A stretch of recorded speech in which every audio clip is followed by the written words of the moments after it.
Hi అండి. సింపుల్గా blouse stitching ఎలా చేయాలో ఈ వీడియోలో నేర్పిస్తాను. మనం బ్లౌజ్కి 2 మడతల మీద తీసుకొని తర్వాత 4 మడతలు వేసుకోవాలి. హ్యాండ్స్ కటింగ్ ఫస్ట్ చేస్తున్నాను. హ్యాండ్స్ కటింగ్కి 4 మడతలు వేసి ఓపెన్స్ ఉన్నవి మనకి రైట్ సైడ్ కుడి చేతి వైపుకు ఉండేలా చూసుకొని, ఓపెన్స్ లేకుండా ఉన్నది ఎడమ చేతి వైపు ఉండాలి. అలా ఫోటోలో చూపిస్తున్నట్టు. నెక్స్ట్ పొడవు చూస్తున్నాను. ఇప్పుడు లూజు బ్లౌజ్ వాళ్ళు ఇచ్చింది వాళ్ళకి ఆ లూజ్ సరిపోతుంది అన్నారు కాబట్టి ఇంక ఉన్నది అలా కంప్లీట్ పెట్టేశాను. మీకు ఇంకా లూజ్ కావాలంటే అక్కడ అటాచ్ చేసుకోవచ్చు స్టిచ్చింగ్ చేసినప్పుడు. పొడవు లూజు అలా హ్యాండ్ షేప్ ఇచ్చి హ్యాండ్స్ కట్ చేయాలి. మళ్ళీ ఇంకోసారి చూద్దాము. అది పొడవు, ఇది లూజు, అది హ్యాండ్కి సైజ్ ఎలా చూసుకోవాలనే దానికోసం అది చూపిస్తున్నాం. స్టిచ్చింగ్కి కట్ చేసేద్దాం.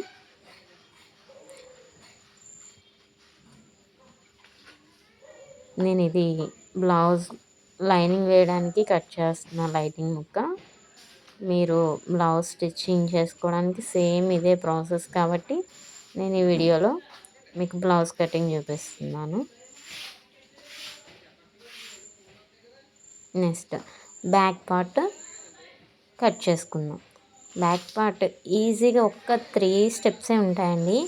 మీరు క్లియర్గా చూసారంటే మీకు అలవాటు అయిపోతుంది. మీరు ఓన్గా కట్ చేయొచ్చు.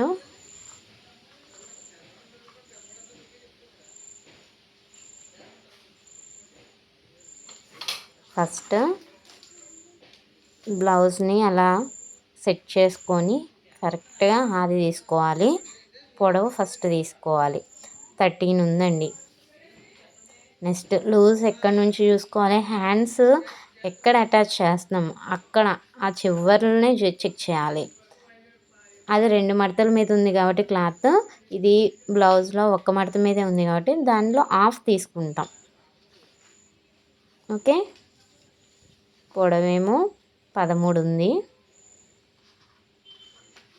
నాకు ఆ పొడవు సరిపోతుంది కాబట్టి పర్ఫెక్ట్గా అలా పెట్టేస్తున్నాను. మీకు ఇంకొంచెం ఖర్చులకి కావాలి జస్ట్ 1/2 ఇంచ్ యాడ్ చేసుకొని 13.5 పెట్టుకుంటే సరిపోతుంది.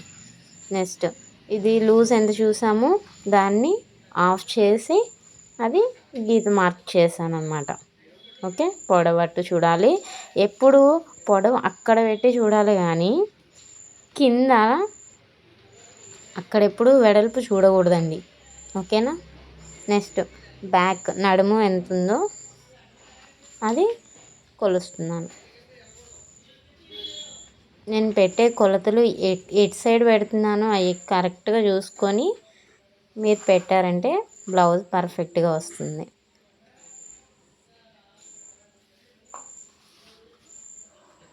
నెక్స్ట్ మెడ వెడల్పు, షోల్డర్ 3 పెట్టాను, మెడ వెడల్పు 2, మొత్తం టోటల్ 5. అదే 5 చంక పొడవు వస్తుందన్నమాట. అలా మీకు అలా తెలియకపోతే, చంక పొడవు తెలియకపోతే ఇలా బ్యాక్ పార్ట్ ఈ లాస్ట్ సైజు ఈ చివరన ఉన్నది కొలిచి దాన్ని మార్క్ చేసిన మీకు చంక పొడవు వచ్చేస్తుంది. ఓకే. డైరెక్ట్ ఇంకా ఇప్పుడు చూడండి, నేను షోల్డరు మెడ వెడల్పు ఎంత పెట్టాను, 5. ఆ 5 ఇక్కడ కవర్ అవుతుంది అన్నమాట. మీకు అలా అర్థమైతే అలా చేయొచ్చు, లేదా నేను చూపించినట్టు బ్లౌజ్కి చివరినేది కొలిచి దాన్నైనా మార్క్ చేసుకోవచ్చు. 1 ఇంచుతో షేప్ తీసాను అన్నమాట.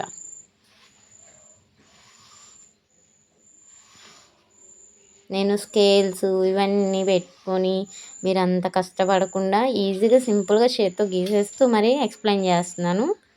సో మీరు కూడా ఏం లేకపోయినా మనకు ఒక కత్తెర, టేపు రెడీగా ఉంటే చాలు.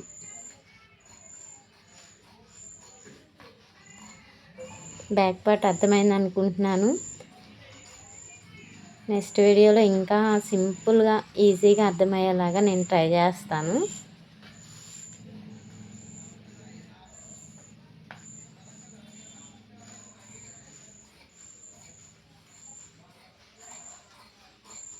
అంతే అండి, బ్యాక్ పార్ట్ చాలా ఈజీగా వచ్చేసింది. నెక్స్ట్ ఫ్రంట్ పార్ట్ చూద్దాము. ఆ మిగిలిన క్లాత్ అలా అటు ఇటు ఏం దిక్కక్కర్లే, అలా స్ట్రైట్గా పెట్టుకొని ఈ కట్ చేసిన బ్యాక్ పార్ట్ని ఈ క్లాత్ మీద పెట్టుకోవాలి. కొత్తగా చూసే వాళ్ళు కొంచెం ఫస్ట్ ఈ వీడియో చూస్తూ కట్ చేయండి, మీకు చాలా ఈజీగా అర్థమవుతుంది. నెక్స్ట్ నుంచి మీరే ఓన్గా కట్ చేయగలుగుతారు. ఫస్ట్ దీని సైజు ఎలా ఉందో అలా మీరు మార్క్ చేసేసుకోవాలి ఫస్ట్.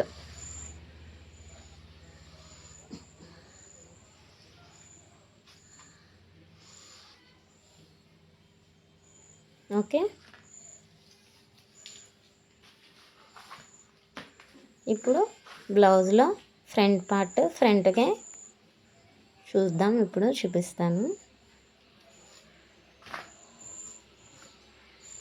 సాగిపోయిన బ్లౌజు ఇవన్నీ ఫ్రంట్ పెట్టుకొని ట్రై చేస్తే మీకు కొలతలు తప్పు వస్తాయండి. ఎప్పుడు చక్కగా పర్ఫెక్ట్గా ఉన్న బ్లౌజ్తో మీరు కొలతలన్నీ తీసుకుంటే అది బ్లౌజ్ అనేది బాగుంటే కుట్టడం కటింగ్ కూడా బాగా వస్తుంది అన్నమాట. చూడండి 11 వచ్చింది. దాన్ని ఇంకా మీరు సాగదీసేస్తే ఇంకా ఎక్కువ వచ్చేస్తుంది. ఎక్కువ సాగదీయకూడదు, అలా అని సాగదీయకుండా కొలవకుండా ఉండకూడదు. అది తప్పు వస్తుందంటే ఇక్కడ కూడా కొలుచుకోవచ్చు. ఎక్కడ చంక కింద భాగం. ఓకే, ఇప్పుడు ఇది చెక్ చేయండి. 11 అన్నాను కదా, అది ఇది ఈక్వల్ అయిపోయిందా? సో మీకు అలా తెలిస్తే దాన్ని మార్చేసి దీన్నన్నా కొలవచ్చు. పొడవు కొలుచుకొని ఒకేసారి బ్లౌజ్ చిన్నది అయిపోతుందండి. మీరు సరిగా సాగదీసి కొలవడం రాకపోతే ఇక్కడ మిస్టేక్ వస్తుంది. సో అందుకని నేను కిందది కొలిచి చంక దగ్గర భాగాన్ని కొలిచి చూపిస్తున్నాను కదా. సో అది పెట్టేసిన మీకు ఫ్రంట్ పార్ట్ పొడవు వచ్చేస్తుంది. నెక్స్ట్ షేప్ రావడం కోసం పొడవులో 2, వెడల్పులో 3 ఇంచులు తీసుకొని అలా షేప్ తీయాలి. ఓకే,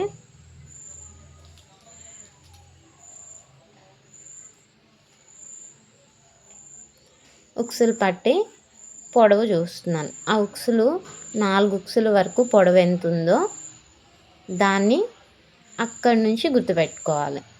ఓకే, చాలా సింపుల్ మెథడ్ అండి. ఇది అర్థం చేసుకుంటే చాలా ఈజీగా బ్లౌజులు కుట్టగలరు. ఫ్రంట్ పార్ట్ మెడ షేప్ తీసాను. నెక్స్ట్ ఇక్కడ చిన్న పాయింట్ గుర్తుపెట్టుకోండి. ఫ్రంట్ పార్ట్లో కొంచెం లోతు తీసుకుంటే బ్లౌజ్ అనేది పర్ఫెక్ట్గా సరిపోతుంది. ఓకేనా? అంతే అండి, చాలా ఈజీగా ఫ్రంట్ పార్ట్ కూడా అయిపోయింది. కొంతమంది అంటారు ఫ్రంట్ పార్ట్ చాలా కష్టంగా ఉంటుందని అంటారు. వీడియో స్కిప్ చేయకుండా అది కంటిన్యూస్గా చూడండి, మీకు ఈజీగా అర్థమవుతుందండి.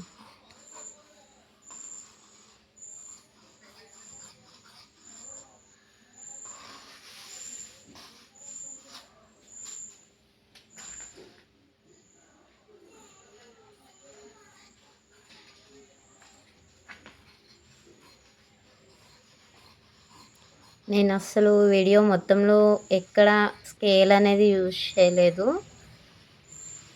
అలా అని వంకర టింకర్ కూడా గీయలేదు. సో మీకు అలా అలవాటు అయిపోతుంది.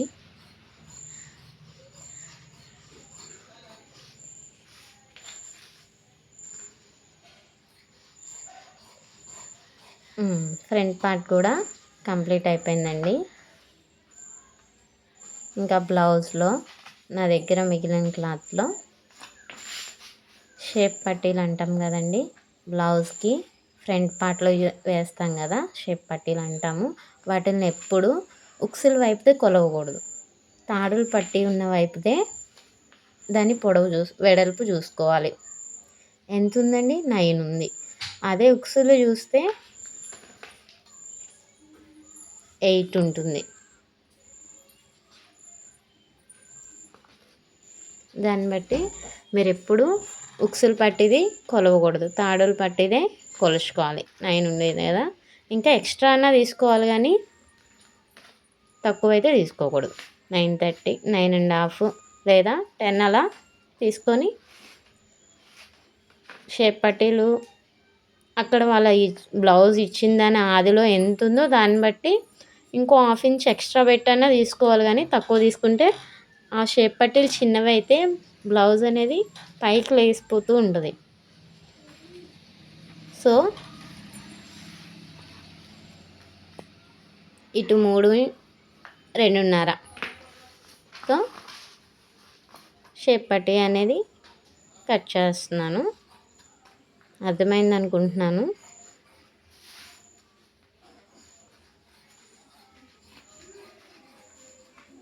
ఇంతే అండి, షేప్ పట్టీ తీయడం కూడా మీకు ఈజీగా చూపించాను. ఇలాంటి చిన్న చిన్న టిప్స్ని మర్చిపోకుండా ఇదే కదా అనుకోకుండా నేను చెప్పిన ప్రాసెస్లో ప్రతిదీ గుర్తుపెట్టుకుని కట్ చేయండి. మీకు చాలా లైఫ్ లాంగ్ గుర్తుంటుంది బ్లౌజ్ కటింగ్ అనేది. ఫ్రంట్ పార్ట్ అండి అండ్ షేప్ పట్టీలు, హ్యాండ్స్, బ్యాక్ పార్ట్. అంతే అండి. Thank you. నాకు సపోర్ట్ చేయండి. మీకు ఇంకా మరిన్ని